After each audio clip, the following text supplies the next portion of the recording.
नमस्कार दोस्तों। आज मैं आपके लिए लेकर आया हूँ जीके के most important question Indian polity and constitution पे। भारतीय राज्य व्यवस्था के पार्ट 2 है ये। आइए देखते हैं। भारत के सर्वोच्च न्यायालय के न्यायाधीश के लिए नियुक्त योग्य होने के लिए किसी व्यक्ति को उच्च न्यायालय में कितने साल तक अभ्यास करना चाहिए? मिनिमम जो है वो उच्च न्यायालय में कितने साल तक जो है अभ्यास किया होना चाहिए, जिसको सर्वोच्च न्यायालय का न्यायाधीश बनाया जाएगा। ऑप्शन ए 10 साल, ऑप्शन बी 15 साल, सॉरी, ऑप्शन बी 12 साल, ऑप्शन सी 15 साल, ऑप्शन डी 20 साल। इसका सही आंसर होगा ऑप्शन ए 10 साल। भारत के सर्वोच्च न्यायालय के न्यायाधीश के लिए नियुक्त योग्य होने के लिए 10 साल तक उच्च न्यायालय में अभ्यास करना आवश्यक है। 11वां मौलिक अधिकार किस संशोधन के बाद जोड़ा गया? ऑप्शन ए 42वें संविधान संशोधन, ऑप्शन बी 45वें संविधान संशोधन, ऑप्शन सी 41वें संविधान संशोधन, ऑप्शन डी 38वें संविधान संशोधन।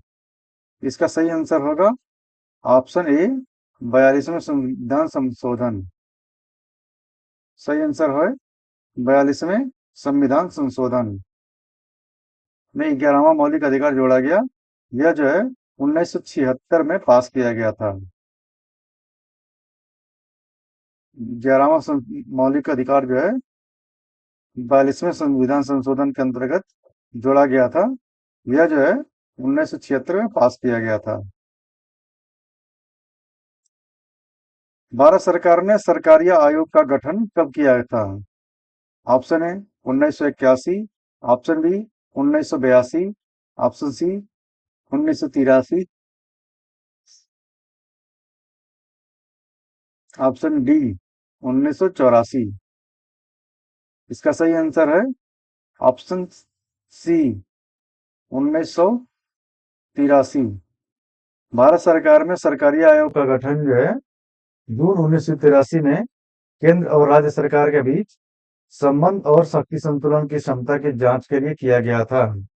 इसके अध्यक्ष जो है सुप्रीम कोर्ट के रिटायर्ड जज जस्टिस राजेंद्र सिंह सरकारिया थे, जबकि अन्य सदस्य में श्री वी शिवारमन और डॉक्टर एस आर सेन थे।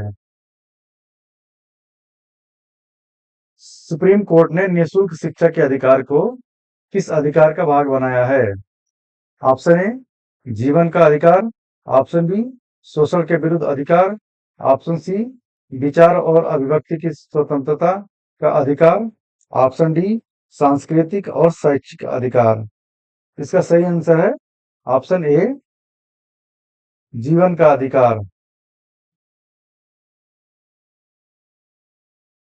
भारतीय संविधान के किस भाग में लोकहितकारी राज्यों की अवधारणा है? क्वेश्चन है, भारतीय संविधान के किस भाग में लोकहितकारी राज्यों की अवधारणा है? ऑप्शन ए प्रस्तावना, ऑप्शन बी मौलिक अधिकार, ऑप्शन सी नीति निर्देशक सिद्धांत, ऑप्शन डी चतुर्थ अनुसूची। इसका सही आंसर होगा ऑप्शन सी नीति निर्देशक सिद्धांत।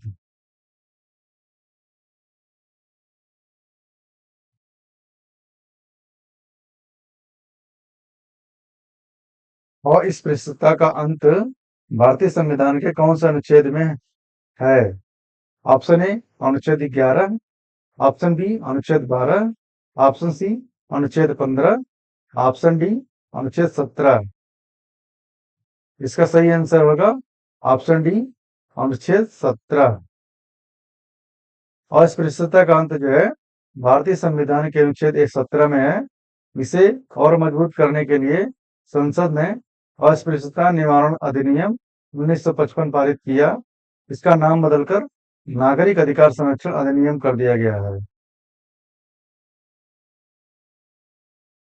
राज्यसभा के कितने सदस्य जो है राष्ट्रपति के द्वारा मनोनीत किए जाते हैं? Option A 10, option B 11, option C 12, option D 13। इसका सही आंसर है ऑप्शन सी 12। राज्यसभा में कुल जो है 250 सदस्य होते हैं, जिनमें 238 राज्यों के प्रतिनिधियों द्वारा चुने जाते हैं, जबकि 12 सदस्य जो है राष्ट्रपति द्वारा कला, साहित्य, समाज सेवा में कार्य करने वाले लोग मनोनीत किए जाते हैं। भारत का राष्ट्रीय पंचांग कब अपनाया गया था? Option A 1948, option B 1952, option C 1955, option D 1957। इसका सही आंसर होगा ऑप्शन डी 1957। भारत का राष्ट्रीय पंचांग शक संवत पर आधारित है। 22 मार्च 1957 को शक पंचांग को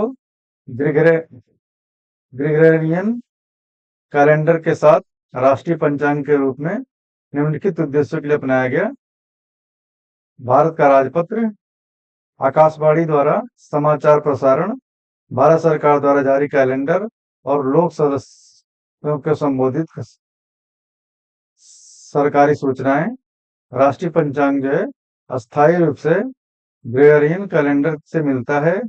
इसमें चैत्र जो है 22 मार्च को, जबकि लीप वर्ष में 21 मार्च को होता है। केंद्र राज्य वित्तीय संबंधों की जांच के लिए राष्ट्रपति द्वारा 5 वर्ष में किसका गठन किया जाता है? ऑप्शन ए वित्त आयोग, ऑप्शन बी अंतर्राज्यीय आयोग, ऑप्शन सी अंतर्राज्यीय समिति, ऑप्शन डी जोनल समिति। इसका सही आंसर है ऑप्शन ए वित्त आयोग। वित्त आयोग का गठन राष्ट्रपति द्वारा भारतीय संविधान के अनुच्छेद 280 के तहत किया जाता है। भारत के राष्ट्रपति का चुनाव लड़ने के लिए न्यूनतम और अधिकतम आयु क्या होनी चाहिए? ऑप्शन ए 25 वर्ष और 65 वर्ष, ऑप्शन बी 35 वर्ष और 65 वर्ष, ऑप्शन सी 25 वर्ष और कोई सीमा नहीं, ऑप्शन डी 35 वर्ष और कोई सीमा नहीं। इसका सही आंसर है ऑप्शन डी 35 वर्ष और कोई सीमा नहीं। मिनिमम जो है 35 वर्ष होना चाहिए और अधिकतम उसकी कोई सीमा नहीं है। इसमें जो है भारत के राष्ट्रपति की निम्नलिखित योग्यताएं होनी चाहिए। पहला है वह भारत का नागरिक होना चाहिए, वह 35 वर्ष की आयु पूरी कर चुका हो और वह लोकसभा सदस्य बनने की योग्यता रखता हो, वह केंद्र और राज्य सरकार के अधीन किसी लाभ के पद पर कार्य न कर रहा हो। भारतीय संविधान के किस अनुच्छेद में राष्ट्रपति द्वारा आपातकाल का प्रावधान है? ऑप्शन ए अनुच्छेद 342, ऑप्शन बी अनुच्छेद 356, ऑप्शन सी अनुच्छेद 370, ऑप्शन डी इनमें से कोई नहीं। इसका सही आंसर है ऑप्शन बी अनुच्छेद 356। आपातकाल का प्रावधान अनुच्छेद 356 में है। संसद के 2 सत्रों के बीच अधिकतम अंतराल कितना हो सकता है? ऑप्शन ए 30 दिन, ऑप्शन बी 50 दिन, ऑप्शन सी 6 महीने, ऑप्शन डी 12 महीने। इसका सही आंसर है ऑप्शन सी 6 महीने। संसद के 2 सत्रों के बीच अधिकतम 6 महीने का अंतराल हो सकता है। इस प्रकार वर्ष में संसद के कम से कम 2 सत्र होने चाहिए, लेकिन साल में संसद के 3 सत्र होते हैं। पहला है बजट सत्र फरवरी से मई तक, दूसरा है मानसून सत्र जुलाई से सितंबर तक, तीसरा है शीतकालीन सत्र नवंबर और दिसंबर।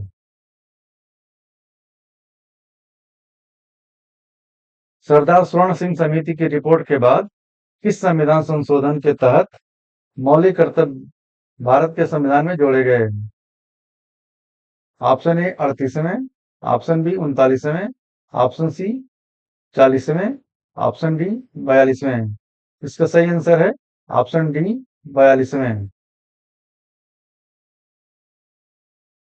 सरदार स्वर्ण सिंह समिति इंदिरा गांधी द्वारा आपातकालीन के समय बनाई गई थी।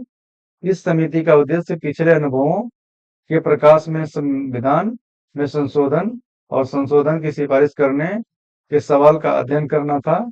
मौलिक कर्तव्य भारतीय संविधान के अनुच्छेद 51 में है। यह सरदार स्वर्ण सिंह समिति की सिफारिश के बाद जोड़े गए थे।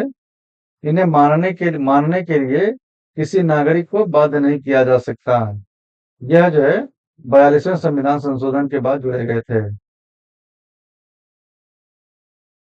भारत की लोकसभा का पहला सत्र कब शुरू हुआ था?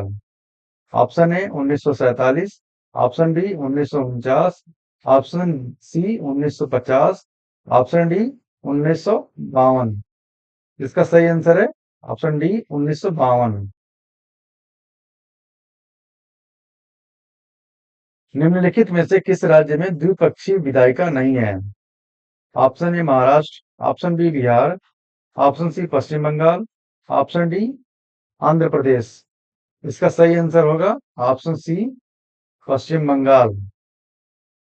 भारत में 7 राज्यों में बिहार, महाराष्ट्र, जम्मू, उत्तर प्रदेश, जम्मू और कश्मीर, कर्नाटक, आंध्र प्रदेश और तेलंगाना में द्विपक्षीय विधायिका हैं और इनके अलावा बाकी सभी राज्यों में एक पक्षी विधायिका है, मात्र द्विपक्षी नहीं है। द्विपक्षी जो है मात्र भारत के 7 राज्यों में है, जिसमें बिहार, महाराष्ट्र, उत्तर प्रदेश, जम्मू कश्मीर, कर्नाटक, आंध्र प्रदेश और तेलंगाना है। 1979 का बंदी प्रत्यक्षीकरण अधिनियम किस राजा के समय तैयार हुआ? ऑप्शन ए हेनरी प्रथम, ऑप्शन बी हेनरी द्वितीय, ऑप्शन सी चार्ल्स प्रथम, ऑप्शन डी चार्ल्स द्वितीय। इसका सही आंसर है ऑप्शन सी चार्ल्स प्रथम। दिल्ली को मेट्रोपॉलिटन काउंसिल से विधानसभा का दर्जा कब मिला? Option A 1990, option B 1992, option C 1993, option D 1994। इसका सही आंसर है ऑप्शन बी 1992। 1966 में दिल्ली को 56 निर्वाचित और 5 मनोनीत सदस्यों की मेट्रोपॉलिटन काउंसिल बनाया गया, जिसकी भूमिका केवल सलाहकार की थी, जो कोई कानून नहीं बना सकती थी। 1992 में दिल्ली को पूर्ण राज्य बनाया गया। राज्यसभा में राज्यों को निम्नलिखित आधार पर प्रतिनिधित्व प्रदान किया गया। ऑप्शन ए क्षेत्रफल, ऑप्शन बी जनसंख्या, ऑप्शन सी विधानसभा सदस्यों की संख्या, ऑप्शन डी लोकसभा सदस्यों की संख्या। इसका सही आंसर है ऑप्शन बी जनसंख्या। राज्यसभा में राज्यों को जनसंख्या के आधार पर प्रतिनिधित्व मिला है। सर्वाधिक जनसंख्या वाले उत्तर प्रदेश में सर्वाधिक 31 सीटें हैं। लोकसभा को भंग करने की शक्ति किसके पास है? ऑप्शन ए प्रधानमंत्री, ऑप्शन बी मंत्रिपरिषद, ऑप्शन सी राष्ट्रपति, ऑप्शन डी उपराष्ट्रपति। इसका सही आंसर होगा ऑप्शन सी राष्ट्रपति। निम्नलिखित में क्या ब्रिटिश काल की विरासत है? ऑप्शन ए भारतीय समाज सेवा की स्थापना, ऑप्शन बी साचिविक प्रणाली, ऑप्शन सी स्थानीय स्वशासन, ऑप्शन डी उपरोक्त सभी। इसका सही आंसर है ऑप्शन डी उपयुक्त सभी। ये सभी ब्रिटिश काल की विरासत है। भारतीय समाज सेवा की स्थापना ब्रिटिश काल में हुई है, लेकिन आजादी के बाद इसका नाम भारतीय प्रशासनिक सेवा रख दिया गया। तो दोस्तों, अगर वीडियो अच्छी लगी हो तो प्लीज इसको लाइक और सब्सक्राइब करें और अपने दोस्तों में ज्यादा से ज्यादा शेयर करें। धन्यवाद।